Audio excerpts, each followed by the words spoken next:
हाय एबर time पाखापाखि 11:30 मुझे ready होकर चलिली पुओ को स्कूल आने एटी नहीं आसाला अंगूर धोईकी दौली ताको फल बहुत पसंद जो फल हेले भी से खाए। एटी खाइला भितर मु ड्रेस चेंज कर लगी पड़ी आज खाଇବା प्रस्तुति रे भाविली निज पसंदर खाଇବା बनैबी आटा मसला बैगण भजा भाविली सेयार भी करी। मसला बैगण भजार आपड़ ए बैगण गोल गोल काटी रखिदेवे। ये जो मसलाटा मुझे आड कर बेसर ए सोरिष जीरा रसुण आउ पियाजर पेस्ट सेटा को 2 चामच देली हलदी गुंड आउ लुण आपड़ चाहिए ये लंका गुंड आड करेंगे मुझे लंका गुंड आड करनी भल भाव में गोल रखिदेवे। कड़ई रे तेल नहीं भल भाव में गरम हो सारापर से रखि बैगण को पकईदेवे 5 मिनिट घोड़े देवे। 5 मिनिट पर तार ढाकन काढ़ी आउ थे बैगण को उल्टे देवे पुणी अल्प टिके तेल दे 5 मिनिट घोड़े देवे।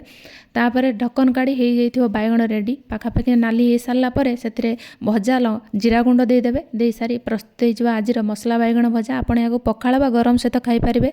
रही जय जगन्नाथ। भल लगी लाइक शेयर कमेंट करने को जमार भूल।